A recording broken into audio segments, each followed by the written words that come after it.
नमस्कार दोस्तों, आप सभी को आज के इस वीडियो में स्वागत है।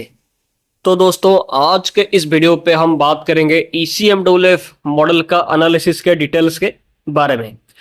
अरेबियन सी में दोस्तों एक साइक्लोन का फॉर्मेशन कर सकता है, इसका संभावना बढ़ रहा है तेजी से, और बंगाल की खाड़ी में भी सिस्टम का फॉर्मेशन कर सकता है। तो ये दो सिस्टम का प्रभाव असर कहाँ पर पड़ सकता है, कहाँ पर इसके चलते बारिश और तेज हवा चल सकता है, और कौन कौन सा कंडीशन साइक्लोन के लिए फेवरेबल है, कैसा कंडीशन यहाँ पर एक्टिव है, ये सब चीज़ पर डिस्कस करेंगे आज के इस वीडियो में। तो आज का ये वीडियो पूरी तरीके से साइक्लोन और सिस्टम के ऊपर ही होने वाला है, तो इसीलिए वीडियो को पूरा लास्ट तक जरूर देखें पूरी जानकारी पाने के लिए, और चैनल को सब्सक्राइब और वीडियो को लाइक और शेयर भी जरूर करें। तो चलिए वीडियो को शुरू करते हैं। तो दोस्तों, जैसे कि हमने फोरकास्ट किया था कि बंगाल की खाड़ी और अरेबियन सी में मई मंथ में सिस्टम या साइक्लोन का फॉर्मेशन कर सकता है, तो वो फोरकास्ट जो था वो एक्यूरेट होता हुआ दिखाई दे रहा है, क्योंकि काफ़ी सारे मॉडल्स अरेबियन सी में साइक्लोन को लेकर संकेत देना शुरू कर चुके हैं, खास करके ECMWF के साथ बाकी कुछ मॉडल्स।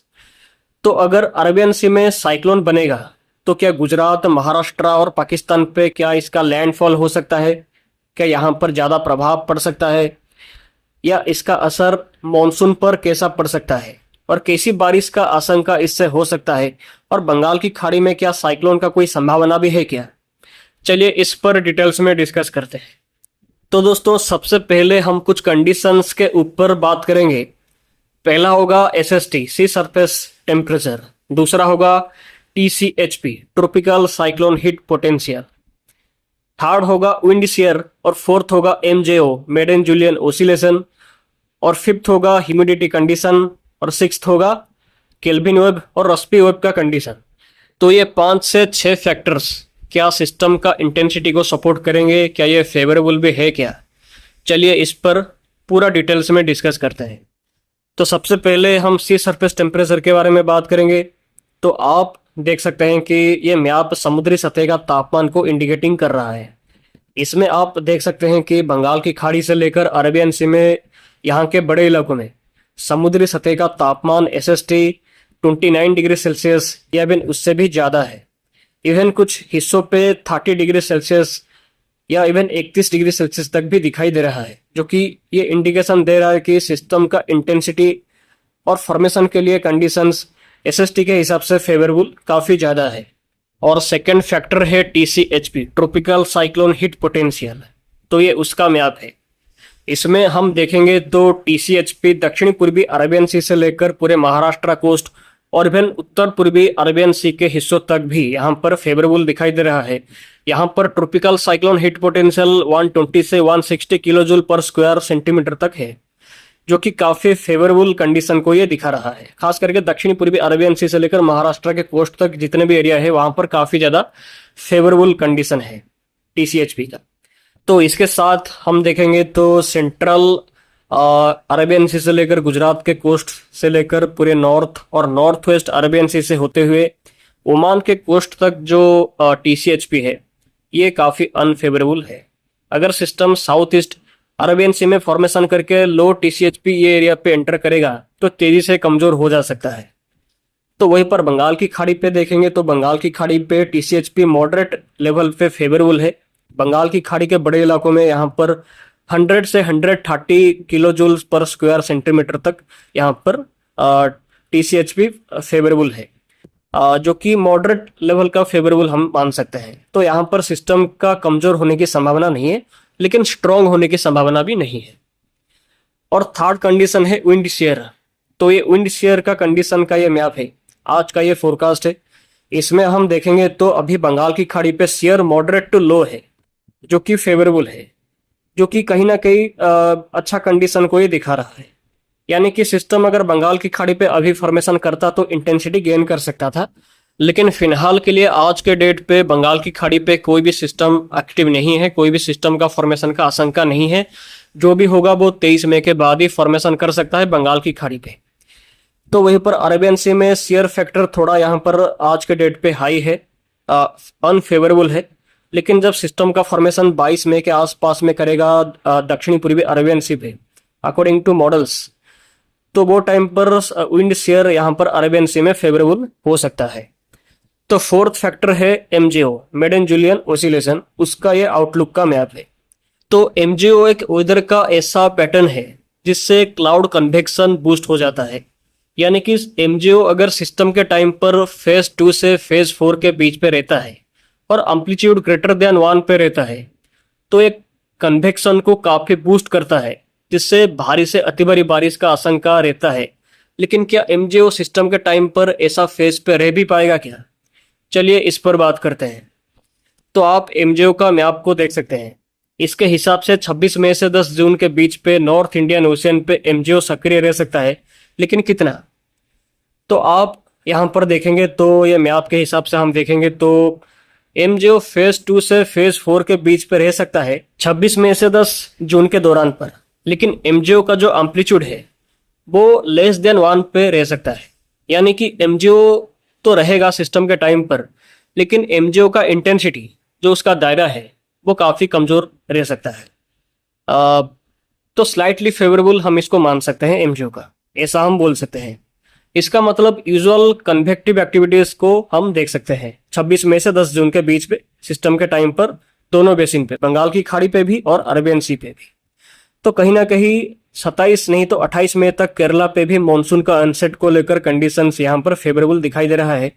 इसीलिए कंडीशंस एक तरीके से सही है मानसून का अनसेट के लिए भी। और फिफ्थ कंडीशन है ह्यूमिडिटी कंडीशन। तो आप ये मैप पे देखेंगे तो 21 मई से 26 मई के दौरान अरेबियन सी के दक्षिणी पूर्वी हिस्सों से लेकर महाराष्ट्र कोस्ट से लेकर गुजरात के बड़े इलाकों तक मॉइस्चर यहाँ पर एक्टिव रह सकता है, जो कि सिस्टम के लिए सही कंडीशन को ये दिखा रहा है। और बंगाल की खाड़ी पे भी मॉइस्चर एक्टिविटीज दिखाई दे रहा है 21 से 28 मई के दौरान तक, जो कि मानसून का एक्टिविटीज को ये दिखा रहा है। कहीं ना कहीं मानसून लो प्रेशर का सिग्नल ये दे रहा है। और सिक्स्थ वाला कंडीशन है केल्विन वेब रॉस्पी वेब के कंडीशन। तो ये NCICS का लेटेस्ट मैप है। इसके हिसाब से 23 मई से 3 जून के बीच पे केल्विन वेव और रॉस्पी वेब का कोई बड़ा कंडीशन का एक्टिव होने की संभावना नहीं है। तो कंक्लूजन ऐसा है कि SST, TCHP, wind shear, MJO, moisture content और ये सब कंडीशन जो है वो मॉडरेट लेवल पर फेवरेबल रह सकता है, खास करके अरेबियन सी पे, जो कि कहीं ना कहीं एक साइक्लोन का प्रोबेबिलिटीज को शो कर रहा है। इसलिए मॉडल्स अरेबियन सी पे साइक्लोन को लेकर थोड़ा फोकस अभी कर रहे हैं।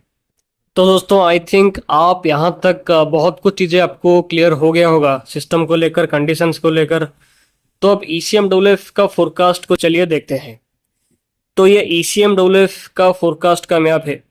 इसमें आप देख सकते हैं कि अगले 7 दिनों तक महाराष्ट्र, कोंकण, गोवा, कर्नाटका, केरला, तमिलनाडु, पुडुचेरी, कराईकल, केरला, विदर्भ से लेकर साउथ छत्तीसगढ़, उड़ीसा, आंध्र प्रदेश, रायलसीमा, अंडमान निकोबार के साथ लक्षद्वीप और असम, मेघालय, नागालैंड, मणिपुर, मिजोरम, त्रिपुरा, अरुणाचल प्रदेश, सिक्किम और बांग्लादेश के बड़े इलाकों में यहाँ पर भारी बारिश का आशंका दिखाई दे सकता है। इसके साथ वेस्ट बंगाल, झारखंड, बिहार के कुछ हिस्सों पे यहाँ पर प्री मानसून बारिश का एक्टिविटीज, काल बैसाखी का एक्टिविटीज यहाँ पर बढ़ सकता है। और 22 मई से 30 मई के दौरान ये बारिश और भी बढ़ सकता है ये सभी हिस्सों पे। और मध्य प्रदेश, उत्तर प्रदेश के भी हिस्सों पे यहाँ पर बारिश बढ़ सकता है 22 मई से खास करके। तो अरेबियन सी पे ECMWF के हिसाब से एक साइक्लोन का फॉर्मेशन कर सकता है। कहीं ना कहीं ये जो साइक्लोन का खतरा अरेबियन सी पे इंक्रीज कर रहा है, इसके चलते पूरे पश्चिमी तट पर, पश्चिमी भारत के तट पर भारी से अति भारी बारिश का आशंका हो सकता है पूरा 19 मई से 29 मई के दौरान तक। खास करके जो केरला, कर्नाटका, महाराष्ट्र का जो हिस्सा है, यहाँ पर ऐसी कंडीशन बन सकता है जिससे केरला पे मानसून 27 मई तक अनसेट कर सकता है। इसके लिए पूरा कंडीशन सही है। 1-2 दिन आगे पीछे भी हो सकता है मानसून अनसेट को लेकर। तो आप अरेबियन सी पे बनता हुआ सिस्टम को देख सकते हैं कि अरेबियन सी पे ये फॉर्मेशन करेगा 22 मई के आसपास से, जो कि उसके बाद 22 मई पे जो दक्षिण पूर्वी अरेबियन सी, जो महाराष्ट्र के कोस्ट, महाराष्ट्र से जो साउथ पे जो हिस्सा है, यहाँ पर सिस्टम का सर्कुलेशन का फॉर्मेशन पहले करेगा। उसके बाद ये 23 मई 24 मई के आसपास पे थोड़ा उत्तर दिशा पे आगे जाके इंटेंसिफाई करेगा और डिप्रेशन नहीं तो साइक्लोन का इंटेंसिटी 25 मई तक हासिल कर सकता है। और फॉर्मेशन करने के बाद ये धीरे धीरे भारत के पश्चिमी तट से होते हुए गुजरात की तरफ ऐसे आगे जा सकता है। गुजरात के करीब 25 मई तक गुजरात के करीब ये पहुंच सकता है। उसके बाद ये रिकर्व कर सकता है, रिकर्व करके कमजोर भी हो सकता है अकॉर्डिंग टू मॉडल्स। मतलब सिस्टम का फॉर्मेशन करेगा, फॉर्मेशन करके भारत के पश्चिमी तट से होते हुए आगे जाएगा, गुजरात की तरफ आगे जाएगा और गुजरात के कोस्ट के आसपास पहुंचने के बाद ये रिकर्व कर जाएगा और रिकर्व करके उसके बाद धीरे धीरे कमजोर होना शुरू करेगा। तो ये बिल्कुल साइक्लोन वायु के जैसा फिलहाल दिखाई दे रहा है जो 2019 पे बना था जून मंथ पे। बिल्कुल वैसा सिमिलर ट्रैक्स यहाँ पर ECMWF और इंटेंसिटी भी सिमिलर इंटेंसिटी शो कर रहा है ECMWF की तरफ से। तो कमजोर क्यों हो रहा है?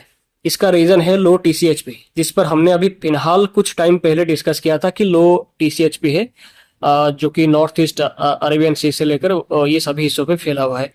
तो इसके चलते सिस्टम का इंटेंसिटी को यहाँ पर मॉडल कमजोर कर रहा है।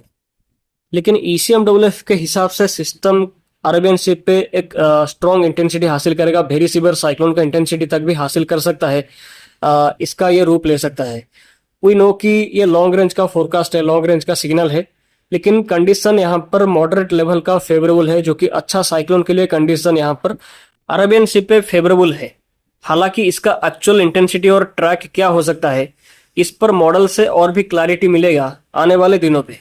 लेकिन अभी के लिए हम इतना ही बोल सकते हैं कि पूरे पश्चिमी तट के साथ गुजरात के तटीय हिस्सों पे भारी बारिश का आशंका हो सकता है 20 मई से 26 मई के दौरान तक, और तेज हवा भी चल सकता है। अगर आप मॉडल के फोरकास्ट को देखेंगे तो अगर ऐसा सच में साइक्लोन का एक्टिविटीज बनता है और साइक्लोन का फॉर्मेशन करके इसे भारत के पश्चिमी तट से होते हुए गुजरात की तरफ जाता है, तो इसके चलते गुजरात के तटीय हिस्सों के साथ पूरे महाराष्ट्र के तटीय हिस्सों पे भारी से अति भारी बारिश तो होगा, इसके साथ 70 से 80 किलोमीटर प्रति घंटे की तेज हवा भी चल सकता है। तो कहीं ना कहीं साइक्लोन का खतरा भी रह सकता है अगर ऐसा हुआ तो। लेकिन इसका लैंडफॉल गुजरात पे होगा या महाराष्ट्र पे होगा या ओमान यमन पे जाएगा या अरेबियन सी पे कमजोर हो जाएगा, इस पर अभी पिक्चर क्लियर नहीं हुआ है। इस पर हमारा एनालिसिस लगातार जारी है। तो 2 या 3 दिनों के बाद इस पर काफी ज्यादा डिटेल्स आपको दिया जा सकता है। तो अरेबियन सी के सिस्टम को आप स्क्रीन पर साफ साफ देख सकते हैं कि मॉडल इसको कैसा फोरकास्ट कर रहे हैं। तो अब बंगाल की खाड़ी का सिस्टम को देखेंगे तो 25 मई से 30 मई के दौरान तक एक लो प्रेशर का फॉर्मेशन कर सकता है, अकॉर्डिंग टू ECMWF की तरफ से सब संकेत है। खास करके उत्तर और उत्तर पश्चिमी बंगाल की खाड़ी के हिस्सों पे ये सिस्टम का फॉर्मेशन कर सकता है 25 से 28 मई के दौरान तक। और ये सिस्टम से उड़ीसा, वेस्ट बंगाल, बांग्लादेश, झारखंड और आसपास के कई इलाकों में भारी से अति भारी बारिश का आशंका हो सकता है। तो ये लो प्रेशर मॉनसून को और ट्रिगर कर सकता है, आगे और प्रोग्रेस करा सकता है मॉनसून को। तो बंगाल की खाड़ी वाला सिस्टम का कुछ ज्यादा इंटेंसिटी गेन करने की संभावना फिलहाल के लिए लो है। इसके लिए कंडीशन यहाँ पर इतना ज्यादा सपोर्टिव नहीं है, लेकिन इस पर भी आगे और भी पिक्चर क्लियर होगा। और अभी के लिए हम बस इतना ही बोल सकते हैं कि सिस्टम से पूर्वी भारत के साथ आसपास के मध्य भारत के राज्यों पे बारिश को ये बढ़ा सकता है 25 मई से 3 जून के बीच में। तो दोस्तों, उम्मीद है आपको आज के वीडियो से काफी कुछ जानकारी मिला होगा, काफी डिटेल्ड फोरकास्ट आपको दिया गया है वीडियो पे। तो इसलिए चैनल को सब्सक्राइब और वीडियो को लाइक और शेयर भी जरूर करें। साइक्लोन और सिस्टम और मॉनसून के बारे में हमारा एनालिसिस लगातार जारी है और अगले वीडियो पे और ज्यादा जानकारी आपको दिया जा सकता है, इसलिए आप हमारे साथ लगातार बने रहें। और सिस्टम और साइक्लोन के बारे में एक ग्राफिकल फोरकास्ट भी आज आने वाला है। तो आज के वीडियो पे दोस्तों इतना ही। धन्यवाद और आप सभी का दिन शुभ हो। फिर मिलते हैं अगले वीडियो पे। बाय।